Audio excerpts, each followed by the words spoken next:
एका वेळेला त्यांनाही पोलिसांनी इस्पितळामध्ये दाखल केलेले आहे. यांचं म्हणणं आहे की जबरदस्तीने घेऊन गेले. पोलीस म्हणतात की इस्पितळात देण्याची गरज होती. आज आम्ही खरं तर सोनम वांगचूक सरांना पाठिंबा द्यायला आलेलो.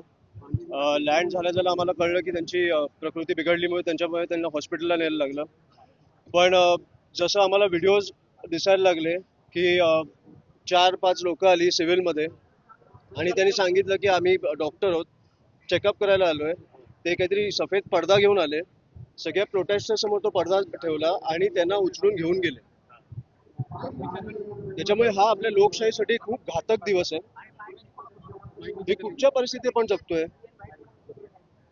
एक माणूस, एवढा मोठा माणूस, एक सायंटिस्ट, एज्युकेशनिस्ट, ज्यांनी विद्यार्थ्यांसाठी असेल, शेतकऱ्यांसाठी असेल, आपल्या सैन्यासाठी असेल, एवढे कामं करून ठेवली आहेत. त्यांना तुम्ही अशा प्रकारे एक तर 20 दिवस त्यांना उपोषणावर बसवलं. मला कळतच नाही की धर्मेंद्र प्रधानचा राजीनामा पाहिजे तर हो पाहिजे, डेफिनेटली पाहिजे. पण एका मिनिटासाठी राजीनामा बाजूला ठेवा. एक माणूस तुमच्या समोर 20 दिवस उपोषण करतोय, त्याला येऊन तुम्हाला भेटता पण नाहीत, एक कॉन्व्हर्सेशन पण नाही करतायत की तुमची चर्चा तर चालू करू. ही कुठची पद्धत आहे? ऐकायचंच नाही, पोलिसांना पाठवायचं. ही दडपशाही काय काय प्रकारची दडपशाही चालू आहे? आणि कशासाठी हे आंदोलन? नीटमुळे 20 मुला मुलींनी आत्महत्या केली आहे. त्याच्यासाठी सरकार जबाबदार नाहीये.